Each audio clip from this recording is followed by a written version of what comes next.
The first fight card is a Matchroom boxing card that is in London. Matchroom is very prominent in England, the UK, and Europe, and then has begun to come some here to the United States. That card is Saturday afternoon U.S. time, late night Saturday night London time. It features a couple of light heavyweights, unbeaten Joshua Buatsi. He will take on veteran Craig Richards. Dan Raphael, these are two guys, again, both in London.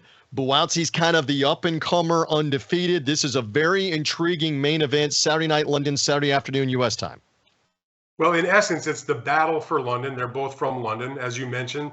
No love lost between these two guys. I think they respect each other, but they want each other's place, because the reality is it's really, and they have said this in the build-up to the fight, in essence, it's like the battle for not only London in terms of the bragging rights, but who's the best light heavyweight in Britain. That's what this comes down to. As you mentioned, Buatsi is undefeated. He's on the rise, 29 years old, an Olympic bronze medal winner, and is still in the rising portion of his career, still yearning to get that world title shot. He's very close to getting it. And then you have Richards, who's a bit older, not by a lot, but more of a veteran fighter, has a couple of losses, but has fought for a world title in the past, which is what Buatsi wants to do. And if he can get past Craig Richards, he's going to put himself in a better position to do that. And in terms of Richards, he wants to get another title shot. You know, his one loss in the title fight was against Dmitry Bivol, who boxing fans know, of course, pulled the big upset and retained his light heavyweight title just a couple of weeks ago against the #1 fighter in the world that he knocked from that perch, Canelo Alvarez. So he did pretty well against Dmitry Bivol. He didn't win the fight, but he won some rounds, and he looked pretty good. So if there's such thing as a good loss in boxing, Craig Richards' decision loss to Dmitry Bivol constitutes a good loss in my mind. And so you have these two guys going at each other, and there's the fans are going to be split between them, because it's, like I said, it's in their hometown at the O2 Arena, and the younger guy against the more experienced older guy, and it does shape up like a pretty good fight, and I think probably a little bit of a competitive fight, frankly. All right, very good on that. We're going to actually make fight predictions as we go along here and keep track of this. Dan will be much better just into the newsroom at this than I am.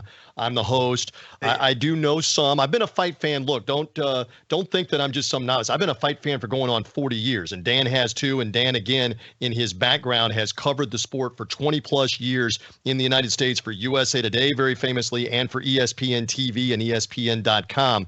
So we value his opinion very much so on all these fights that you're seeing. So let's go ahead and get into the odds. Again, that's why we're here for BetUS, and take a look at what we would be wagering on for this fight. Buatsi and Richards, both from Britain. Interesting to win by knockout. Buatsi minus 140 here. He's got 12 knockouts. I believe, Dan, it's 10 knockouts in a row.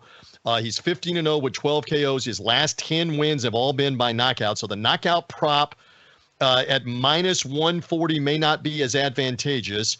Interesting that by decision in this one, Buatsi is a plus 220 if you think it's going to go the route. I don't know that Richards is a live underdog. We don't have an official over-under. Again, you may see an over-under out there of like 9 rounds, 9.5 rounds, something like that. We don't have an official one on the BetUS line. So, Dan Raphael, just give me a thought here on Buatsi, who is favored to win. Interesting, minus 140 on the knockout prop there for Joshua Buatsi. Yeah, I mean, you said you didn't. I think it is a little bit more of a competitive fight than you think, because Craig Richards is the kind of guy that is going to hang with pretty much anybody. And I keep going back to the fight that he had last year. If you can go 12 good solid rounds against Dmitry Bivol, and even though you lose, you still win 4 rounds probably in that fight, and don't disgrace yourself at all. Nothing against Buatsi, but he's not yet at the level of a Dmitry Bivol. I do think it has the chance to be competitive. But that said, it's hard to go against Buatsi. He's the A side. He's the one with the momentum. He's the one with the unbeaten record. He's the guy that they're building up. And this is an opportunity for him to, I think probably get the best win of his career. But partly is because as a professional, he's not had the opportunity yet to fight the very best guys. And Richards does make the level of qualifying as, let's say, a step up for Buatsi compared to the other opponents he has faced. So, like you mentioned, he does have a long knockout streak, but Richards has got a pretty good chin. I do think this fight goes 12.